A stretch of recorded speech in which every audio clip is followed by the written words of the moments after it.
शासकीय कर्मचारी बी नागेश्वर राव ने 30 जनवरी को प्रेस कॉन्फ्रेंस लेकर भिलाई नगर निगम के पार्षद लक्ष्मीपति राजू सहित पुलिस प्रशासन पर गंभीर आरोप लगाए हैं। बी नागेश्वर राव ने कहा कि उन पर फर्जी एफआईआर दर्ज कर जेल भेजा गया था। उन्होंने कहा कि पीएमओ से पुलिस विभाग से जानकारी मांगे जाने पर बताया गया कि जांच पूरी कर न्यायालय में पेश कर दिया गया है, जबकि सूचना के अधिकार के तहत पता चला कि चालान न्यायालय में पेश नहीं किया गया है। साथ ही उन्होंने ये भी कहा कि कांग्रेस पार्षद लक्ष्मीपति राजू का ओबीसी प्रमाण पत्र फर्जी है। उनका जाति है कलिंग राजपूत और समाज कलिंग संगम है। सेंट्रल और आंध्रा में ओबीसी में आते हैं। इन सभी मामलों की शिकायत मुख्यमंत्री सहित सभी आला अधिकारियों से की गई है, लेकिन सालों से वे न्याय के लिए भटक रहे हैं। मेरा नाम बी नागेश्वर राव है। मेरा पिताजी यहीं पर रेलवे एम्प्लॉय थे, नेहरू नगर गेट में और सुपेला गेट में जीवन उनका कार्य किया। मैं सेक्टर 6 गुरु नानक स्कूल का स्टूडेंट हूँ और वर्तमान में सन 2002 से बिजली विभाग का कर्मचारी हूँ, नियमित कर्मचारी हूँ मैं, और अभी सुपरवाइजरी कैडर में कार्यरत हूँ बलरामपुर उप संभाग में, सरगुजा संभाग, अंबिकापुर रीजन में। मैं यहाँ पर सर आप लोग के बीच अपनी वेदना व्यथा और बात रखने आया हूँ कि लक्ष्मीपति राजू जो अभी वर्तमान में भिलाई नगर निगम में एमआईसी मेंबर है, सर कांग्रेस पार्षद है। ये सन 2005 में ये चुनाव लड़ा था सर, उसमें अपना ओबीसी सर्टिफिकेट के दम पे ओबीसी वार्ड क्रमांक 49 सेक्टर 7 उस समय था, जो अभी 66-67 है, तो ओबीसी सर्टिफिकेट गलत जाति बताकर, हमारा जात है कलिंग राजपूत जात है, हमारा समाज है कलिंग संगम, जिसका अध्यक्ष है यहाँ पर लिंगेश, और चौरदा भिलाई में है ए गौरी शंकर। हमारे किसी के पास भी ओबीसी सर्टिफिकेट नहीं है, ना हमारे बच्चों के पास है। हम लोग सेंट्रल में ओबीसी में हैं, आंध्रा में ओबीसी में आते हैं, लेकिन यहाँ पर हमारा जात नहीं है। हम धोबी, नाई, कुर्मी, यादव कुछ रहते हैं, तो यहाँ ओबीसी रहता, हमारा जात ये नहीं है। और ये क्या हुआ, आज आप लोगों के बीच में ऐसा हो रहा होगा कि ये लक्ष्मीपति के पीछे क्यों पड़ गया। सर मैं तब कल्याण कॉलेज में पढ़ता था, तो एक झापड़ मारा था, तब ये मेरे खिलाफ में 294, 506, 323 भी लगाया, और जैसे अभी अपना पद और अधिकार का दुरुपयोग किया, उस समय भी छात्र नेता होने का दुरुपयोग कर ये मुझे 151 लगा के मजिस्ट्रेट के सामने खड़ा किया। और मैं स्टार्टिंग से थोड़ा बीजेपी आइडियोलॉजी का हूँ, तो ये जो है कांग्रेस से रहा है, तो मैं कभी इसका सपोर्ट नहीं किया। और सर ये जो है मैं इसी चीज़ से कुंठित था और आत्मदलीनता से था कि ये मेरे खिलाफ क्यों एफआईआर कराया। तो मैं इसका एक तो कलेक्टर से शिकायत किया सर मार्च 2023 में, और मार्च 2023 में ही राज्य निर्वाचन आयुक्त से शिकायत किया कि इसका फर्जी ओबीसी सर्टिफिकेट है। तो उसमें जांच भी बैठा, और वहाँ से मैं आरटीआई, कोरोना के पहले आरटीआई लगने वाला था, तो उस समय इसका ये आ गया कि ये जो है इसका जो है ओबीसी प्रमाण पत्र दीमक खा गया है। देखेंगे पंचनामा बनाया, ना किसी का पदनाम है और ना ही डेट है पंचनामा में, जो कि अवैधानिक है। भाई पंचनामा बनता है तो स्थान, समय और दिनांक सब लगा रहता है, इसमें ऐसा कुछ भी नहीं है, आप लोग देखेंगे। और सर इसका मैं जब ये मुझको नुकसान पहुंचाया, मेरा पिताजी उस समय बहुत रो रहा था सर। तो हर समय जब भी मैं डिप्रेशन में जाता था या फिर सस्पेंड पीरियड में था, तो मेरे पिताजी के आंसू मेरे को याद आते थे।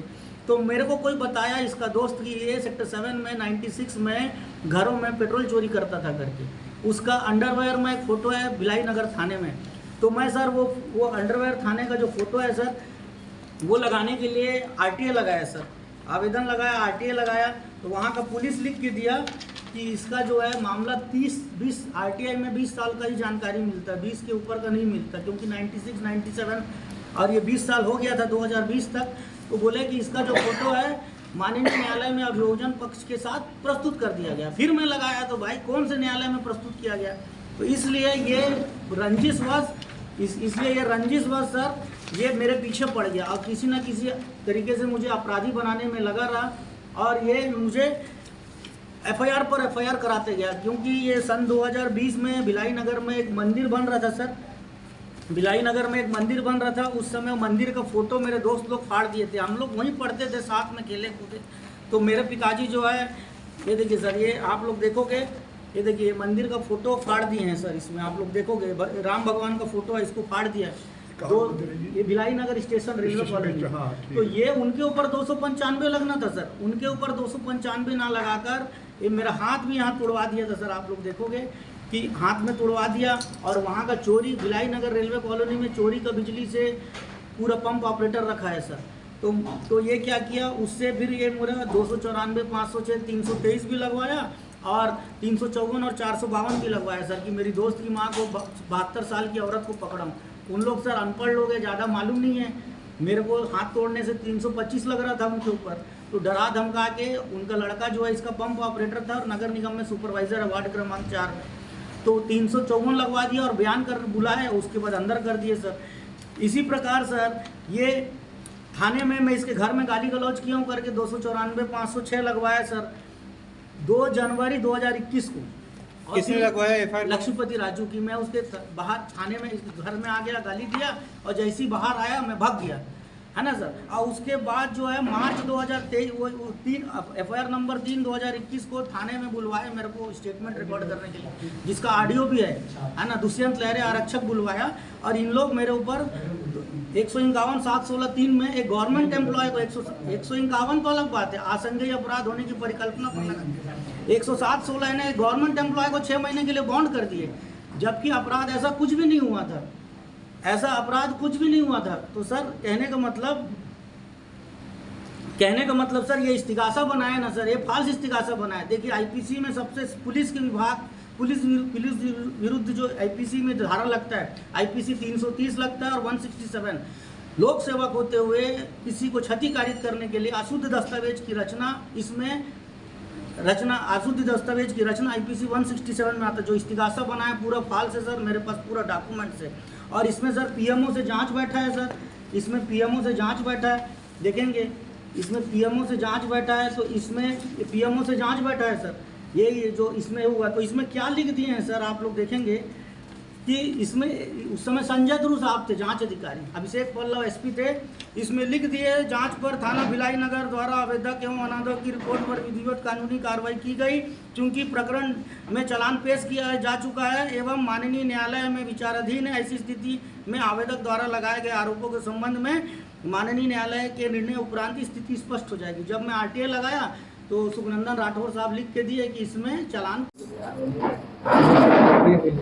अरे आप जो चीज़ दिखाऊं सर, ये देखोगे, पकड़ के देखोगे ना, लक्ष्मीपति का शिकायत जो है इसको आप देखोगे, ये देखिए ये गृह विभाग से आया और उसके बाद ये मुख्यमंत्री छत्तीसगढ़ शासन से आया, ये पुलिस महानिरीक्षक से आया, ये विभागीय अधिकारी भारत सरकार गृह मंत्री से आया, ये भी है कहाँ पर विशेष कैलाश वर्मा जेल एवं ये मुख्य सचिव हरियाणा सरकार से आया, ये डिप्टी कलेक्टर से आया, ये छत्तीसगढ़ शासन अवर सचिव से आया, ये डीपी कौशल से आया, ये विशेष कर्तव्य अधिकारी छत्तीसगढ़ शासन से आया, ये भारत सरकार गृह विभाग से आया, ये पुलिस महानिरीक्षक से आया, ये अधीक्षक ये मुख्य सचिव हरियाणा सरकार से आया, ये डिप्टी कलेक्टर दुर्ग से आया, अवर सचिव मनोज श्रीवास्तव से आया, ये उप सचिव छत्तीसगढ़ शासन से आया।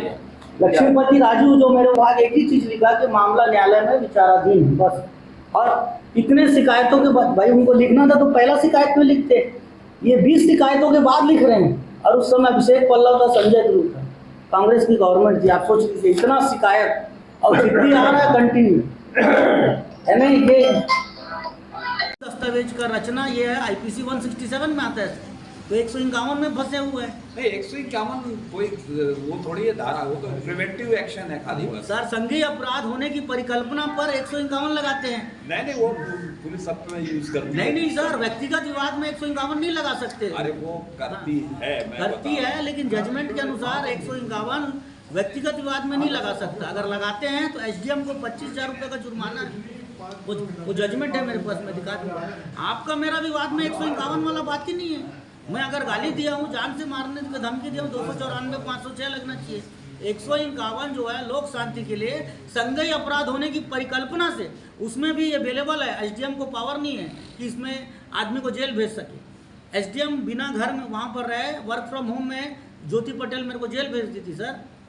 मैं इसीलिए बुक लाया हूँ कि अगर कोई मामला दिक्कत होगा तो मैं पुस्तक खोल के दिखा दूंगा। मैं जो बोल रहा हूँ वो पुस्तकों में है।